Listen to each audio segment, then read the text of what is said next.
Welcome, ladies and gentlemen, to a new episode of the Seduction show. I'm having a very special guest today, Nicolas Canon, and this interview with Nicolas fits into the series of interviews I'm doing with men and women that have inspired me, that are inspiring me, and with whom I would love to have a conversation about what they see as the main reasons why we're in a, say, relational crisis, and what can we do about that. We'll talk about more than just that. But for those who don't know Nicolas, I'll tell you who he is for me. Nicolas and I met, I forgot when, but it's more than a decade ago. It was in Amsterdam, and he was a very young teenager almost. Was not a teenager, but a very young man. No beard, no tattoos, I think. Wearing a suit. And we met in Amsterdam. He's very quiet too. Who Nicolas is for me is a man who's been dedicated to his own transformation. And he's a man who he has transformed in ways that I've rarely seen. And it's very inspiring to me. He's become a man who seems a lot wiser, whose heart is way more open. And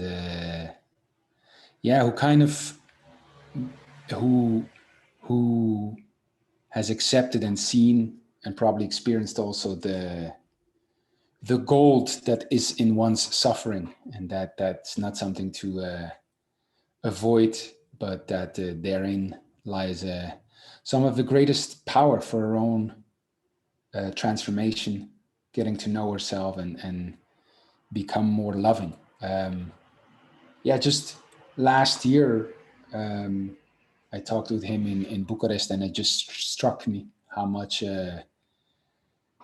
he has changed, how much you've changed, Nicolas. And part of that was probably that we didn't talk so much in the years before that. But I felt a very welcoming, warm, wise, kindred spirit. And I really enjoyed our conversation or the conversations we had there. So I wanted to invite Nicolas today and ask him a little bit more about what he's looking at, because one of the main things I saw you announce, Nicolas, is that you're shifting your attention from, maybe I'm not saying it right, from spirituality, and that you're looking way more into the area of relationships.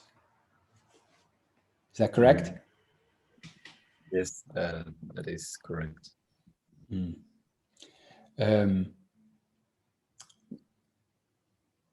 I'll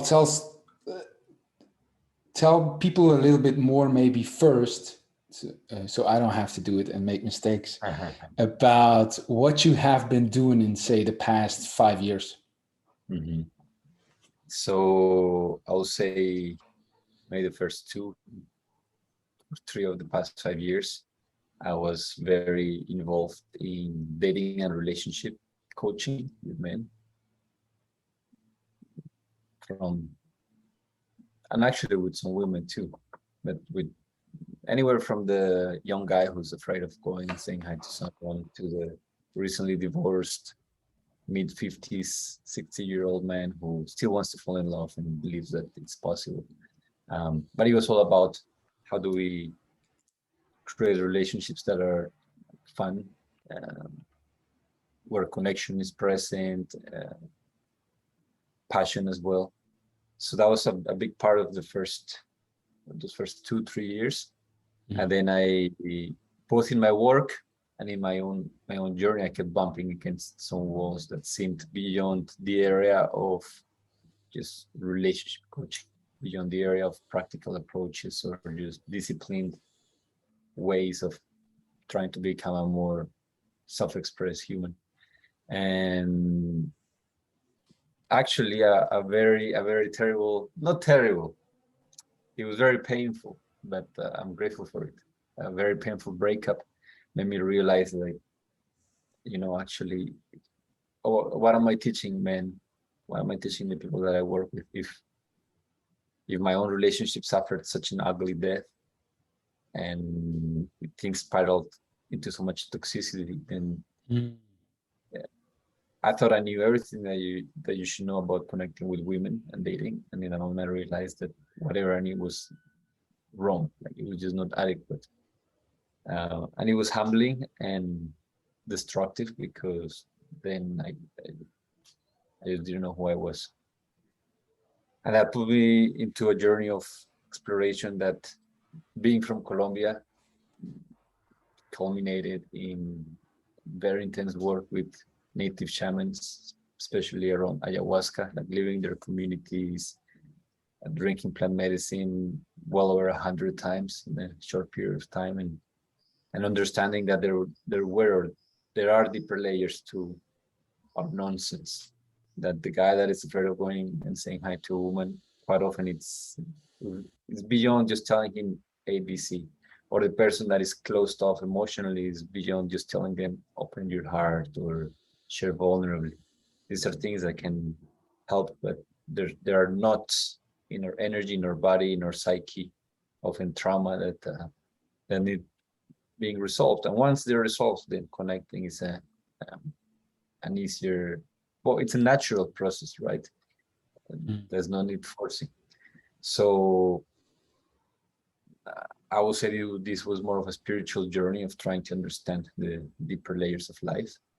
My work evolved with that on or around leadership, masculinity, conscious masculinity, spiritual mentorship. But as you shared, recently I announced a transition, and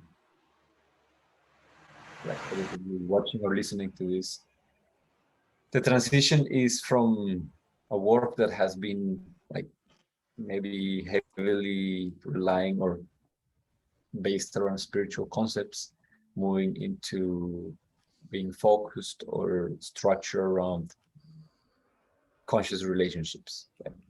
What does it take to reclaim the sacredness of family, starting with a partner? And of course, that starts with my own relationship to myself. And the transition came after seeing that, let's say, if you meet a person that is starving on the street and you come and you talk to them about God, that's a bit of an insult. It's a bit of a slap on the face. Not to say that they will not benefit or that it's not important. It is not needed, and it is not does not fit with that person's experience. And it speaks of a lack of compassion and true seeing from the person that goes to provide spiritual counseling to a person who's starving. And I realized that on one side, there's a lot of pain, a lot of trauma, a lot of ugliness present in the world today. That is essentially the result of having grown up seeing mom and dad in their own version of nonsense and chaos. And their own poor relationships usually result in childhood traumas and all the things that as adults we tend to navigate. So I realized that this is a more urgent need, a more practical one as well, because yeah, there's people that are maybe done a lot of work and are ready to explore the deeper layers of life, but that's not the majority. And it's like, when your house is burning, there's not the time to rearrange furniture and paint the walls. It is great, you should at one point do it, but tend to the fires first. And I felt very, very clear that the way our relationships are today are on fire, and not in the good sense of the expression, but they're decaying. The culture is also supporting that decay Are of you? relationship. Yeah. It's funny that, or funny. It's interesting. You just said culture. When you speak about that, are you mainly referring and exploring, like say, transgenerational trauma, or are you looking at a culture, say Western culture, and how that relates to, or how that is different or similar to other cultures, and that affects the way we are doing relationships? I think they cannot be separated. The you have like your family is mom and dad, but your community also parents you in Mm-hmm. some way, and then society and your culture is like the bigger parent, right? Mm-hmm. Mm-hmm.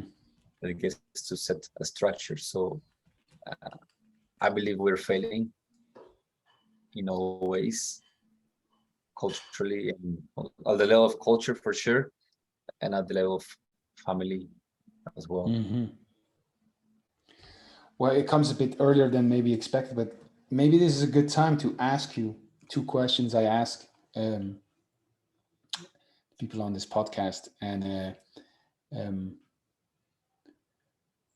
I have a very, I feel a very strong calling to play my part in, say, the reinvention of relationships. And by that, I mean, there was a 75-year long Harvard study that was looking for the predictors of happiness and health. And after 75 years, conclusively and almost exclusively, they showed that the number one predictor of our happiness and health is quality relationships. Relationship with our partners, with ourselves, with our family, with our community, with our country, with humanity. Um, Quality relationships are the number one and almost the only real predictor of happiness and health. It's far more important than anything else, like nutrition or genes or working out, living healthy. Um, so, if quality relationships are the number one predictor of our happiness and our health, meaning living longer, better, and at the same time, I look at relationships and see how what a high percentage of them end in suffering. You know, romantic relationships end in suffering 90% of the time, with one person saying to the other, I never want to see you anymore, you know? And then you see families crumble, communities crumble.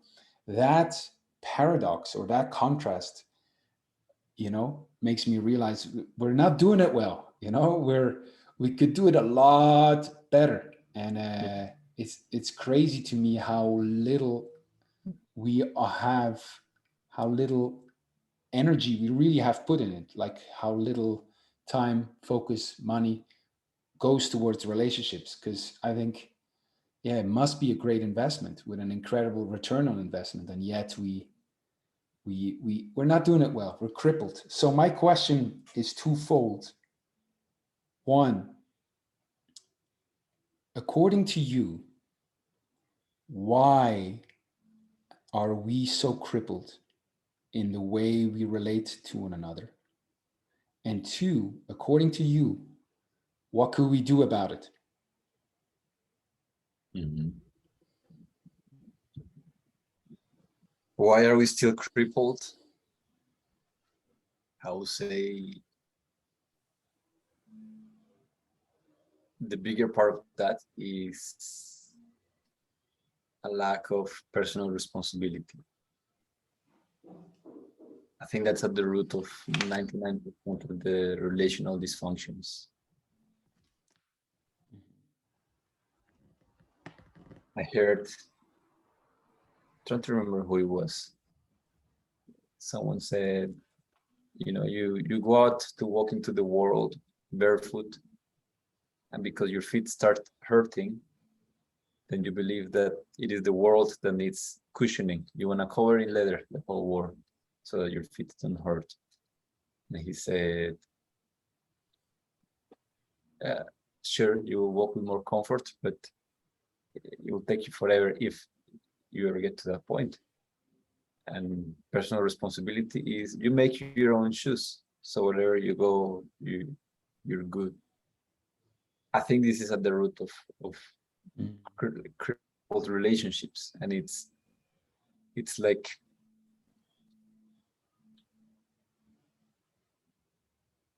if I'm uneasy within myself, if like let's say I'm in pain, I just got sunburnt when tanning and stayed for far too long, and then all my skin is red and painful. Um, I can create a lot of boundaries and ideas around don't touch me, don't come too close. Maybe I feel scared that you're gonna touch me, it's gonna hurt. Maybe you come, you give me a hug, it's well intended, but because it hurts and I keep you away. I build walls, structures, and things to keep myself feeling better. But at the end of the day, what needs caring is not the space between us, but I need to take care of my body. I need to make sure that I don't get burnt again. And then whether you hack me or not, that goes into a second plane. It can be enjoyable. So because we don't take good care of ourselves, or we're not taught to take good care of ourselves and to take responsibility for our emotions, then we believe that if I'm upset, if I'm grumpy, it is my partner's fault. This is interesting because the closer we are with someone, the more we blame them for how we feel. We rarely do it with people we just met.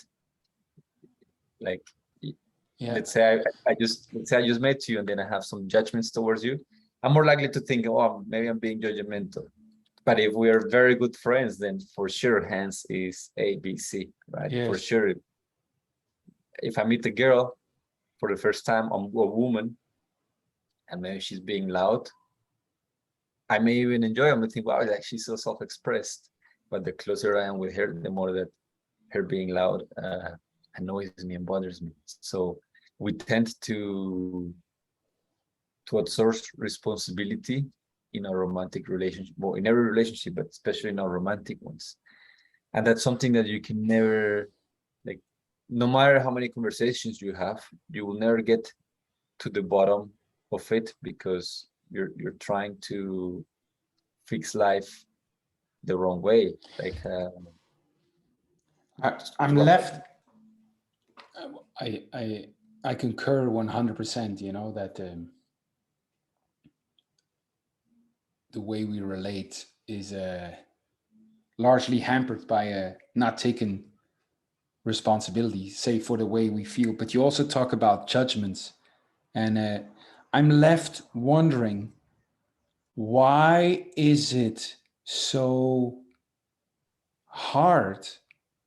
Why? What are the advantages of not taking responsibility that we so rarely do it? And why is it so easy to judge more when we get closer? Why do we do it? Why do we take less responsibility if we get closer to someone? the advantages of not taking responsibility, I think there are many. It's like, let's say you're at work and something went wrong, but it's your coworker's fault. They messed up. You can point and say, of course, things are not working because this person is not doing their job. And to consider that it may be you requires accepting that you may have acted in a way that was wrong given the outcome that you wanted. It means that there's something you need to change, and changing is hard. It takes energy, it takes effort, it takes patience, it takes guidance, and we have a shortage of all of those. So recently I was speaking with a friend. He's a very famous, well, like, influential real estate investor, and he was sharing that I think he was going through waves of anxiety, and he was trying meditation, yoga, a lot of different things, right?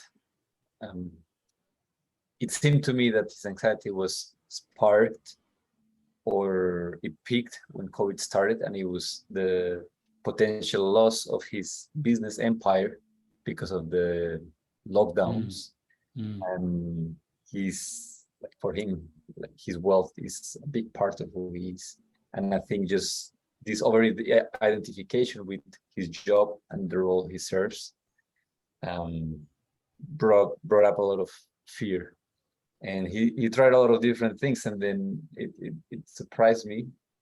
And I'm not ditching it, but by the end, the one thing that he decided to rely on or to see as the reason for the whole thing was like he came to a friend that works with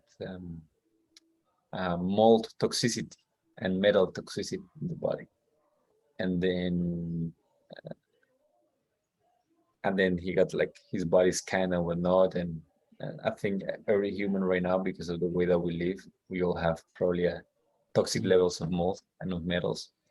And if you go to the person that specializes in healing people from mold toxicity, they're gonna prescribe you, right? Like you go to the witch doctor, you probably have a curse.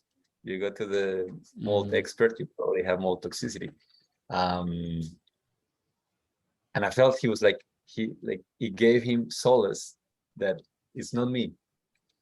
There's something Yes, else that is happening to me. I'm not discarding it, but it's like it sets you free. It gives you an excuse to stay the yes. same.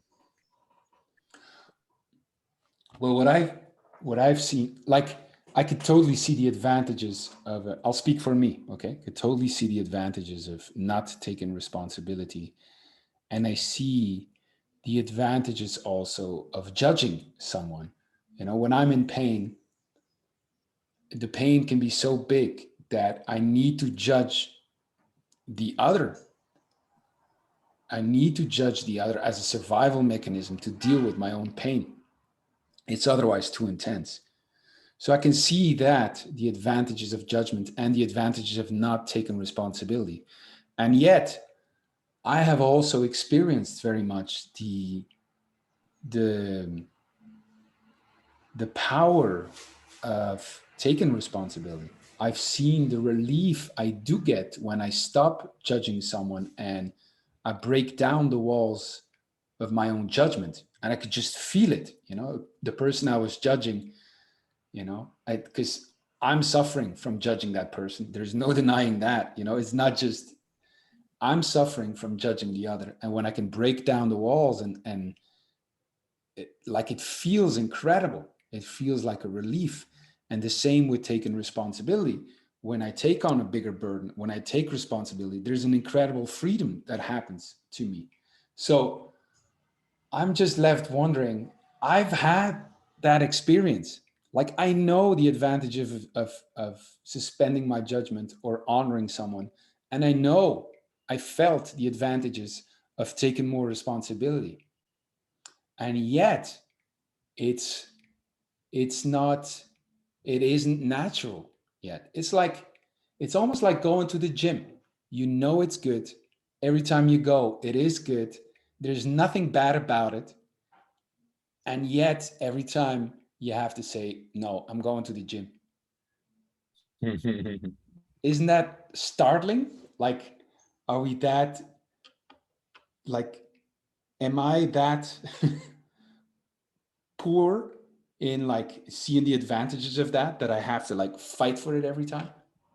Ah, yeah, I know what you mean. I do think there's like we give too much credit to our humanity on our brain and everything we have built as a society. But there was a last year, 2 years ago, I was working with a client, and he started. It was a 5 month program. He started the program like on fire, quit his job, started doing something new. Everything was flowing, and he was on top of things. Quit drinking, quit smoking weed, quit playing video games, watching porn. He was on a roll for I think 2 months straight, and then he started slacking a little bit, and he was judging himself a lot, especially compared to his previous performance. And his judgment was paralyzing. Like now he stopped cold because what happened. And in a conversation, I told him, I believe I'm not exactly sure about the percentage, but I think 80, 85% of our DNA, it's exactly the same as a banana. And I told him, I said, every time that you're being harsh on yourself, remember that you might as well be 85% banana. Like, cut yourself some slack. We think Yes. we're these evolved beings at the top of the food chain, and the truth is that in the span of evolution, it's not been too long that we started thinking, like being conscious. And being conscious means that there is something that instinctively I want to do out of maybe compulsion, and I can sit, reflect it, think long term, which is something that most animals do not have, and make a decision that maybe I'll sacrifice this moment for the Mm, greater of the long term. right. But this is rather new. So we are in this awkward state where our compulsions are strong, and also Yes. our mind is in a point of evolution where it also wants to lead us to a better place, but uh, we oscillate constantly. Yes. And it's not Right? just, yeah, it's the lack of skills, like to, for example, change from honor, from say judgment to honor, but also like step into that long-term vision. I talk with my nutritionist, and the way we talk about the desires to eat, is really about my body's, think of your body as an adolescent, with its cravings, and you need to parent it. You need to parent it. You need to take care of it, not like discipline it and you're wrong, but parent it, look after it, and talk with it, and let it grow up. And I think that's where indeed, where we're at. They often say we're spiritual beings. You hear that, right? Trapped in a human body. And Michael Mhm. said it right. For me, it's way more insightful to think of ourselves as we're animals, trying to have a human experience. And Mhm. that shines a much brighter light to me, or it clarifies a lot more, and would help me also to not beat myself over the head if I'm not disciplined enough. Ultimately, we are, yeah, we're also part of Newton's law. When we're in rest, we want to stay in rest, and when we're in movement, we want to stay in movement, and that's why I have to force myself to go to the gym, which is incredible. So, um, if if not taking enough responsibility is, according to you, the number one reason why we are crippled in the way we relate to one another, resides therein also the solution of how we could do it better? I think so. Like, let's say my relationship with you is not too much in the transaction, right? There is you, there's Hans, there's me, and then there's a bridge, which we call a relationship. But in reality, if I really like you, if I really admire you, respect you, very positive, like if I feel positive emotions towards you, then I could feel that I have a good relationship with you, Mm. right?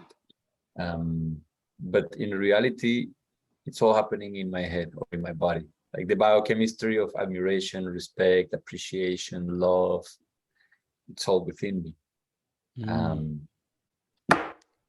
if this is taken care of, if I can operate from this place, there's a lot more slack and freedom in between this, right? Which Mm. is, I think this is why grandparents are so good at raising grandchildren, because they don't they're in a place where they've lived through a lot of their nonsense, and Mm. they're happy. My grandma is a very joyful person. You Mm. can do all kinds of things, she still loves you, right? It's not Mm. because of what you're doing that she loves you or not, but she's in a place of love. So she Mm. has great relationships with almost everybody. When I was there last year during her birthday, I was surprised from morning to the evening, her cell phone didn't stop ringing. And this is like cleaning lady that worked with her for a couple of weeks 5 years ago. She still calls her every year and wishes her a Mm. happy birthday. All kind, like I don't have that many friends, I think, and she has people that mine will just send a text message and that's it. And she had people that she hasn't seen in years. Take time, look her phone, call her, chat with her for a couple of minutes, and to me, it's a testament of how Mm. great relationship it has. Doesn't mean that the people are nice, or she just happened to connect with very cool, kind people. No, uh, it is that she's. I mean, it wasn't consciously. I think just life led her into that place of taking responsibility for how she feels. So if I take responsibility for this, I'm gonna have good relationships with everybody. Mm. Um, People may not have good relationships with me. They may think they may have their own judgments, their own frustrations. But even if that's present, I am better equipped to handle that. Mm. I'm not because also I'm not. I don't show up into a relationship from a place of wanting to take, extract, Mm. maybe also not expect too much, but there's something I can share, right? Your cup is overflowing, and you feel like you want to pour it on people that are around you.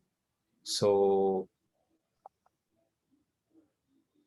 focusing on the theme of this podcast, which is seduction and relationships with my wife, I see it very, very, very clearly, like from both ends. When I wake up grumpy and annoyed, she gets some of that. My clients get some of that. Mm, Even my family sometimes. It's like I have a thorn in my arm, and then people come and maybe they touch it, and then I just like, punch, right? And I'm thinking that it's the people around me. No, it's just there's something that is in pain inside. Mm-hmm. And the opposite is also true. When I take very good care and I take good responsibility for keeping myself in a state that is loving, no matter what they say. Like I've had well, quote unquote arguments. There were probably arguments for my wife because she was boiling in intense, difficult sensations and emotions, and I was at peace, like very present, very understanding. Doesn't mean like bending over backwards or crossing my own internal boundaries, but just no, not affected or reactive to the other Mm. person. And so I feel that the moment that I become responsible for how I feel, uh, what other people do really doesn't matter that much. Mm. And if they do something that we don't want to be around, it's a little easier to let them go because our joy is not dependent on them. Mm. It's not like by letting this person go, my life is gonna be worse or I'm gonna be less happy. Sure, there's a grief in parting ways with someone that was close to you, but ultimately, if you're joyful by your own nature, then you're Mm. not afraid of walking away, which I believe is a prerequisite Mm. for any relationship. You say two different things here, and I want to ask you about it. You say the taking responsibility of how you feel, and then also Mhm. taking care of yourself. Um, and what I heard you also say is like, okay, no, let me ask you first this: are those the same things to you? Taking responsibility for the way you feel and taking care of yourself.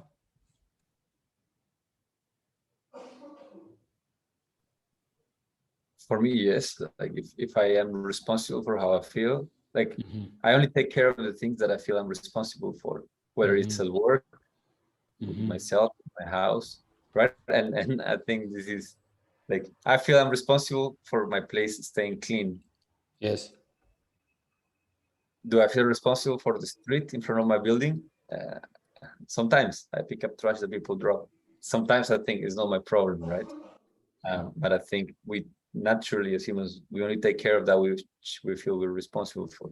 So for me, taking care of myself is a side effect of taking responsibility for myself Mm-hmm. and how I feel.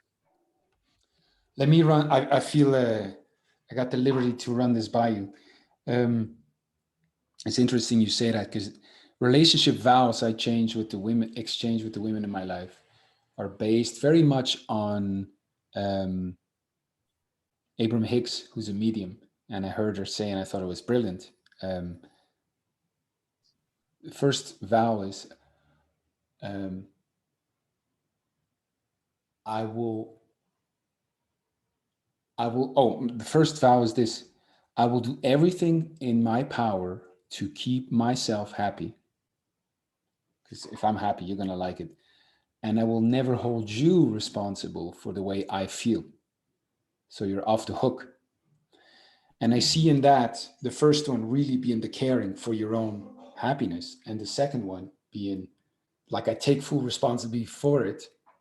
And maybe they're the inverse. I first take the responsibility, and then I make sure that I am happy. And I say this because you said if I wake up grumpy, um,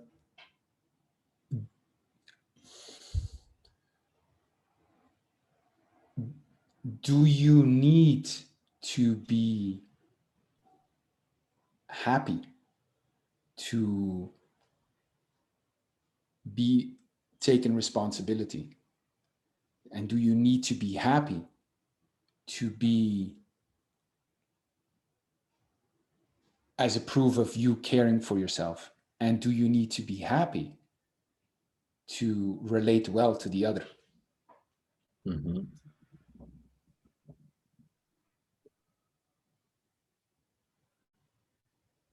So do I need to be happy to relate well to the other? Not necessarily. I do think it's a lot more enjoyable to connect with people who are happy. I can be in pain, own my pain, be responsible for it, and that's also a great point of connection. I think that more than the emotion being a good one, it being real and me being responsible for it, because I can feel frustrated, and this happens again in my relationship. When I feel frustrated by my wife, it spirals, the argument just increases.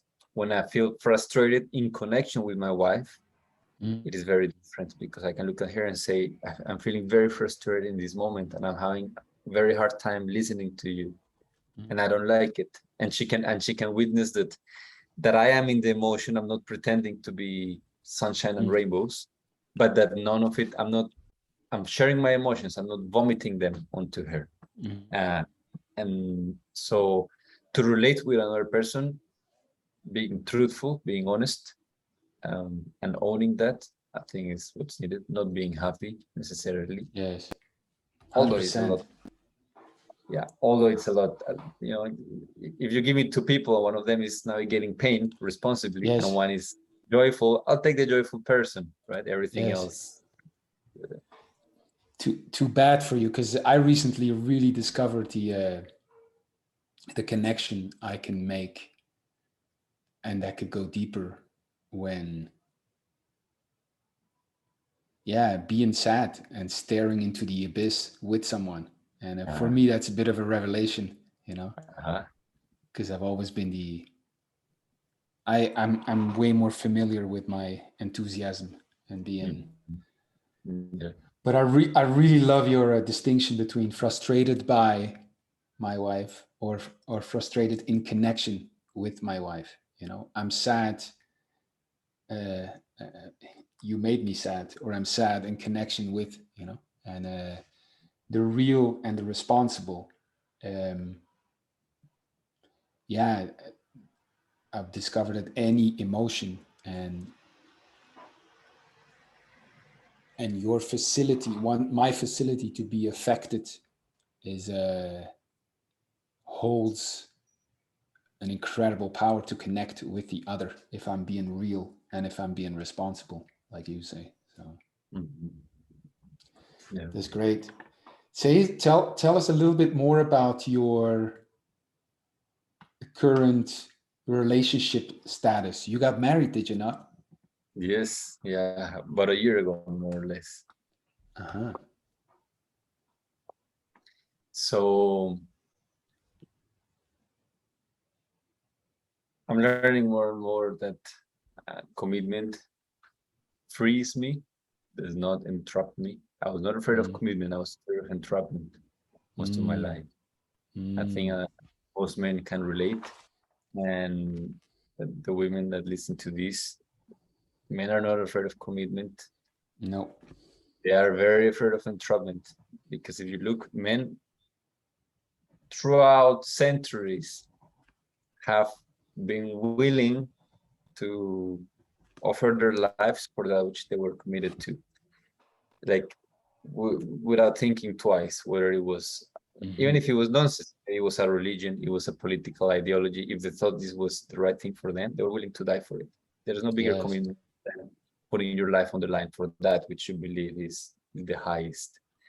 Even even in relationship, the men I talk to and the women I talk to, for men a relationship is way more a commitment than for women, because, and I've seen this when there's breakups, women will, when they don't feel good anymore, they're much quicker to go. And I've heard many men, way more men than women, I stay with her, well, because I'm committed to her, because I said it I would, and they don't feel good, but they're still there. So Yeah. even in relationship, I interrupted you. Sorry. Carry No, on. yeah. So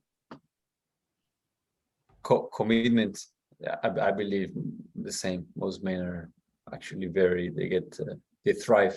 We thrive on commitment, like finding something that is worthy of pouring all of our life into. I think that's every man's dream. That's why quest for purpose and meaning is so present since we're kids. Like, what's my purpose? You're 16 years old, you're asking yourself this question, probably until you die, but it's because what can I commit myself fully into, right? A parenthesis with that, when every time that a woman that I have worked with or that I have spoken with says, men are afraid of commitment, I correct her. I said, men are afraid of commitment with you. Right? Like, or there are no good men in the world. There are no good men in your world, and that's something that is to be owned. So my experience with, back to your question, my relationship was, for most of my life, I thought commitment meant entrapment, and I realized that commitment means freedom.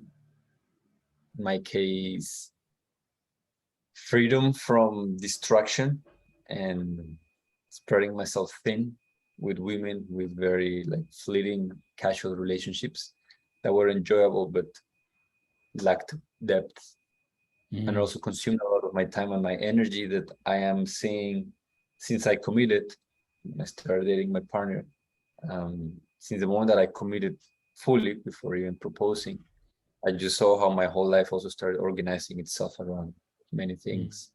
Because suddenly, for men, women are a big distraction, big motivation and inspiration, but quite often it turns into a distraction. So number one, that I found that marriage made me feel more free from my own compulsions, my own animal nature that feels just because I'm single, then I need to sleep around with everybody that I find attractive. That takes a lot of time, energy, and resources. The moment that I'm committed, I am free from spilling all the resources in places that, it's like I'm planting seeds everywhere, but I'm not really staying long enough to water them and see them turn into a tree and bear fruits, right? I'm more interested now in that, like the consistency, the depth, watering the same seed, seeing it grow through, provide fruits. And then the second thing that I'm learning in this, by being married, is that love is ultimately a choice,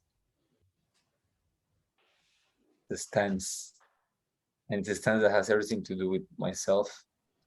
And sure, my partner can make it an easier or a more difficult stance to take. I found I have 1,000 reasons to be grumpy and jaded with my partner. Also 1,000 reasons to be devoted. And I think it's the same with every human being and every woman that I meet, or what, and men as well. I can, like, whatever my mind goes, I can find reasons to really like or really dislike somebody. So at the end of the day, it's just a muscle of choosing. Like, can I choose to be loving right now?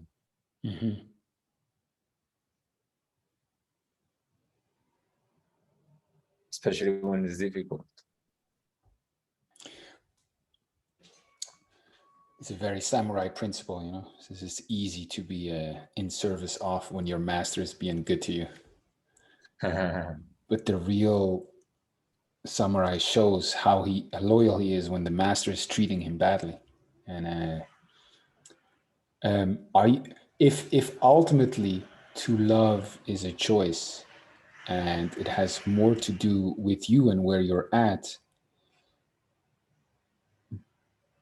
does it not matter then the partner you chose? Or is there a sensible answer to give to the question, why her? Mm-hmm. I think there's a couple of layers to this question. I honestly think that if it wasn't Anastasia, my current wife, uh, I would have probably met someone that I liked just as much, maybe more, maybe a little bit less in the initial attraction, with whom it would have worked. It's like when the soil is fertile, anything can sprout, right? I feel, and with a lot of men that I've spoken with, when they get into the commitment, like the woman that they chose to commit with was not substantially different, prettier, more exciting, or effervescent or sexy than most of the other women they had dated. Different, but usually like within the same range of qualities. But they were in a different place. They were in a place where they were done with like swimming in shallow waters. So I do think that it has like deep commitment and devotion for a person has more to do with the soil being ready than with this one specific seed that just happened to be the right one to sprout, right? With that being said, there are people with whom it is easier to be ready. Like we all have our degree of nonsense, and I think finding a person with whom our nonsense is a little compatible, or like I'm not too bothered by her nonsense and she's not too bothered by mine, like we can accept it and navigate it. I like this metaphor, you know, you're driving a car and then you have like your car is like constantly turning into the right side, and your like rear view mirror is broken. So you know, you could date someone with whom that never drives on the right side of you because you're gonna crash, right? And you tell her, you create structure, hey, you must always drive on the left side because this happens. Sure, but ideally you fix your wheel and you fix your mirror, right? But I think most of us do like something quite in the middle, which is I find someone with whom I can create agreements and structures that allow us to be civil with each other and loving. But I do think that the deeper request is like, sure, please drive on my left side while I fix my own car. Like, and then once I have fixed it, it doesn't matter. Like, you know, all this talk about boundaries, I would say even vows, they are supporting structures to a healthy relationship. But if a relationship reaches a point of true health and harmony, then this like the crutches can, you know, the training wheels can go. Yes. Yeah, but in the meantime, for sure, it's a lot easier. Someone who knows how to communicate, someone who knows how to navigate conflict with you, someone who takes responsibility. Like there's a list of things that people could look for in a partner that is a good partner.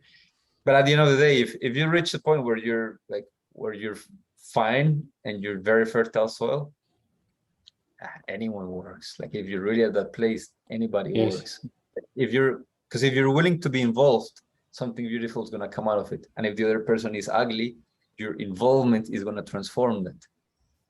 But most of us are a little bit involved and still have some stuff. So we find someone that is willing to adjust a little bit. Wow.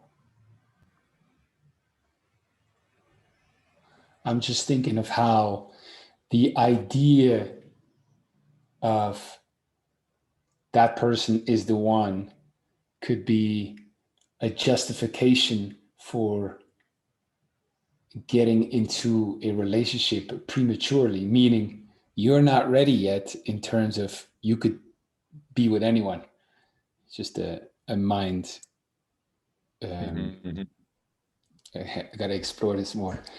Um, Nicholas, as you change, as you transition from say spirituality to more relationships, what is it that you're mainly looking at? Like, what are you exploring most? What is the work that you see yourself doing in the near Mm-hmm. future?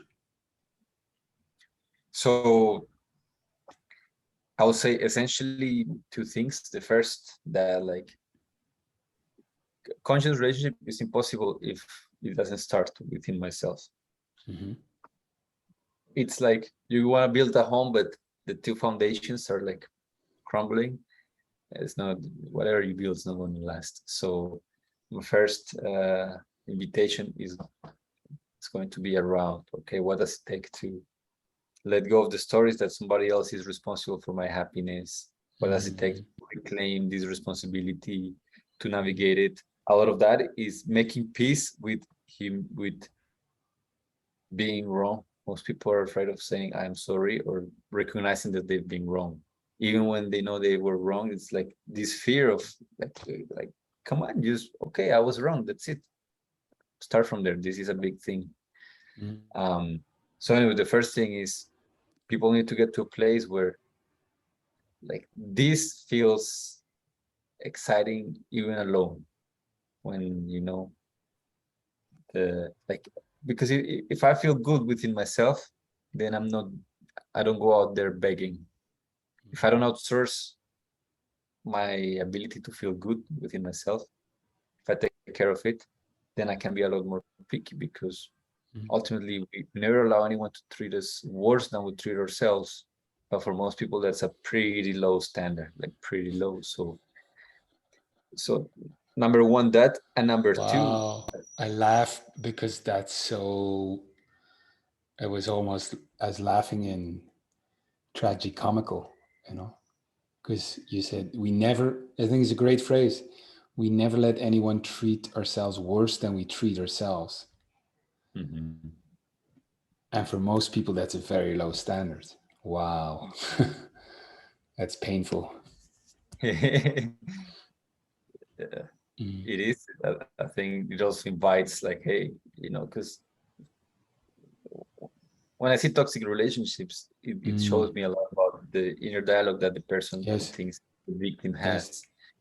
And it's when they cross a hardcore boundary that they themselves wouldn't cross. That's when Yes. they the line. Well, a great insight for me around that was when, like, and the way I bring it to people is if you if you say no to someone, your boundaries has been crossed and you say no, the main reason is that it's for you to stop disrespecting them.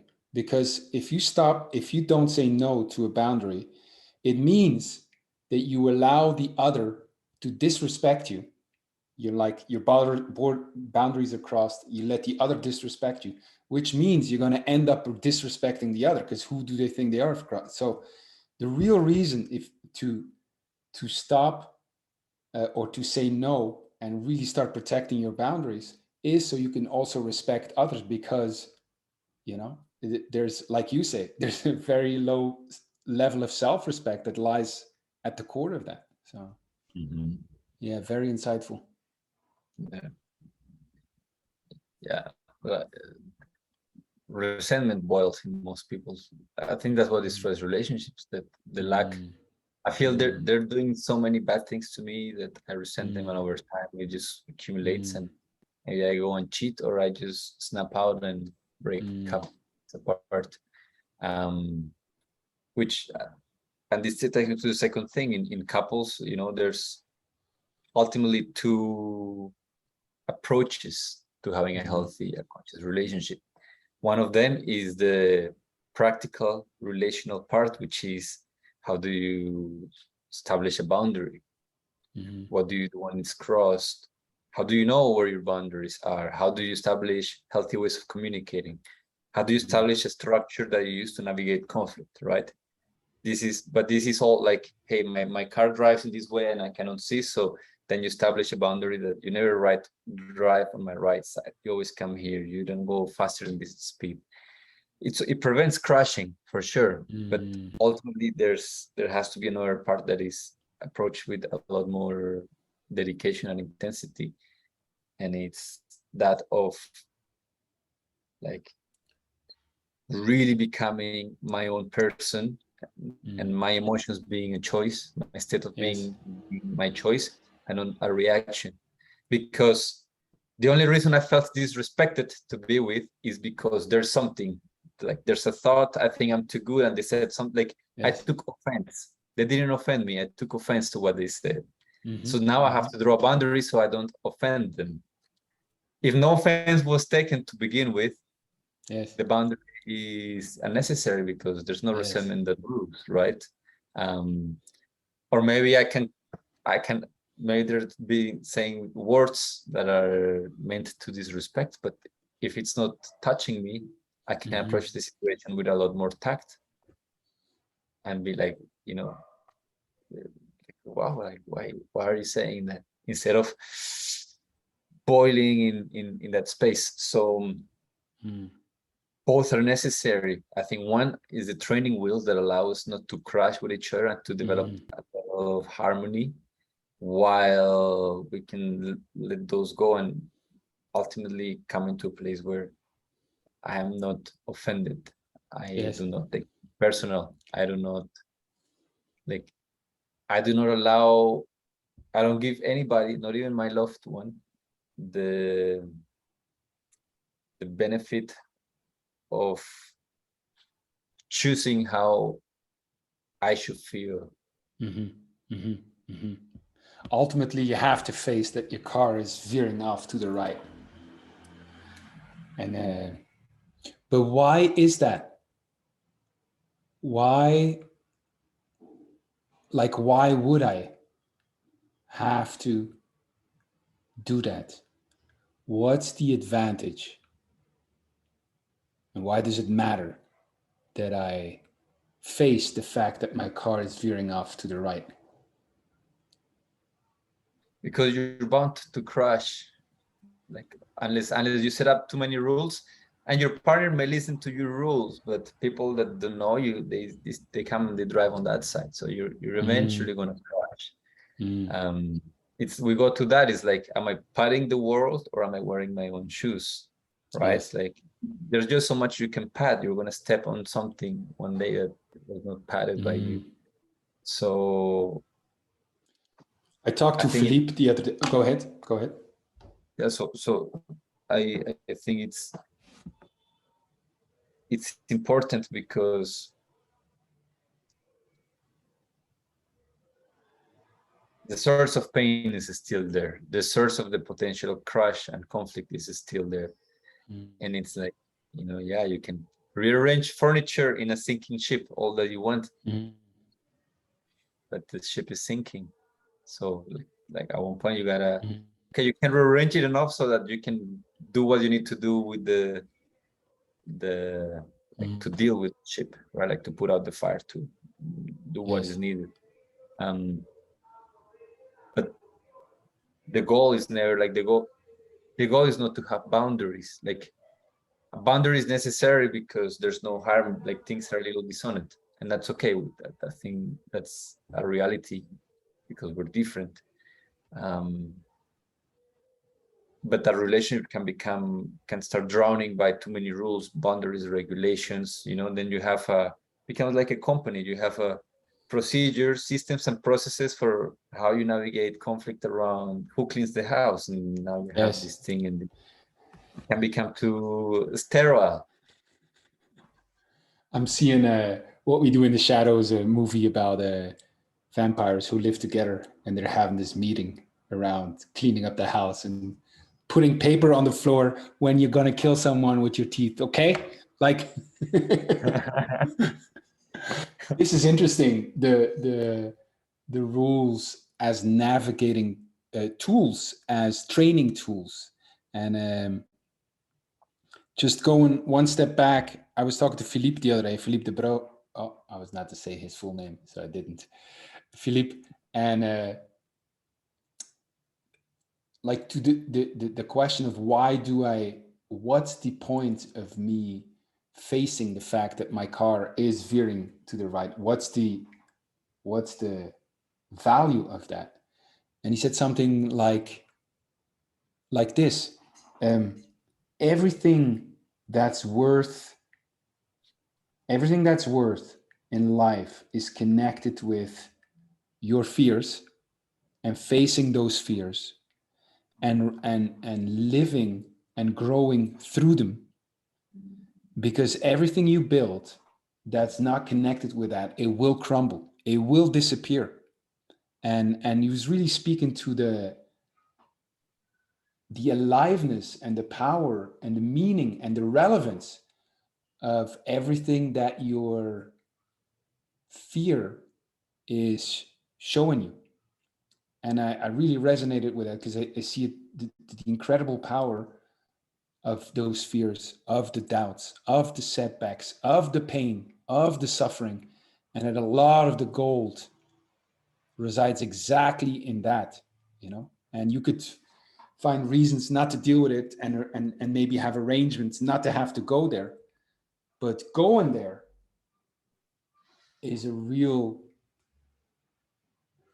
power, is where I get a growing sense the relevance and meaning and joy and aliveness really resides. Mm-hmm. Is that something you? Is that something I know you're writing a book right now, and just I only have a couple of echoes of what it is about, but aren't you also exploring there the transformational power of your suffering, of pain? Yeah, it's very along the lines of what you just shared. Because, and that comes from love being a choice. Um, doesn't matter how great of a partner I find. Two different lives, like they will never become one where there's no merging, right? And I think that's part of the reason why we come to each other, because we're different. So conflict is guaranteed, disappointment, disillusionment, pain, suffering. I think also most couples crumble because they had unrealistic expectations. They felt it's gonna be just joyful and passionate until I die, and not true. Uh, it may have that, but it will also have disagreements and tension. So being realistic and dealing with life as it is, not as we wish it was, means that okay, I'm bound to suffer mentally, emotionally, physically for sure as I age. Then there's not a question of avoiding suffering in life, but I can develop a relationship with it that is empowering, even exciting, right? Even maybe something I might seek in some areas. Um, and the book is around that. It's like it's the name of the book is Grace, a practical, no bullshit journey from pain to purpose. And my main goal during the book is guiding a person through a journey where pain is something that we demonize and judge and want to avoid, but being something that we don't seek, like we're not trying to get hurt, but we welcome it, and we do not procrastinate going towards, right? It's like I don't go out, I don't look at my partner like looking for, I don't come to her looking for fights, but if there's a fight, I try to go towards it another way, like to avoid the closure. avoid the buildup of resentment. And quite often, if I can go into it with an open heart, with responsibility, with acceptance, with a context of pain and suffering and conflict that is edifying, if I can go there from that place, then I come out a better person. I have grown. I have also understood my partner a little bit better. Our relationship is better. There's more clarity. There's more shared context. So yeah. So then the fear or the pain becomes a doorway into meaning, into growth for sure. Awesome. Yeah, what a gift it is when you meet someone who's also staying, who senses that same power in the discord and the conflict. This is awesome. I sense, Nicolas, that the next chapter will be a very beautiful one, and I'm excited to read your book. I'm excited to see you bringing your gifts to the world, and creating space also for people to gather around this. You're very. I sense you very open and welcoming. Dare I say, wise. If people are watching this, which people should get in contact with you, and if they wanted to, how can they get in contact with you?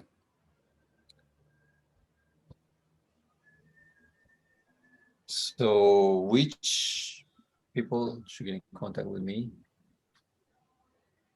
If they are someone for whom a conscious relationship is not good to have, but a must have. And this means like being willing to do the practical part of it, which is you're willing to have boundaries, clarity, how to navigate conflict, etc. But you're also gonna do maybe the more spiritual, internal work of, eventually I just want to become a person for whom love is their choice and not the result of their circumstances. Then that's a journey that they're interested in.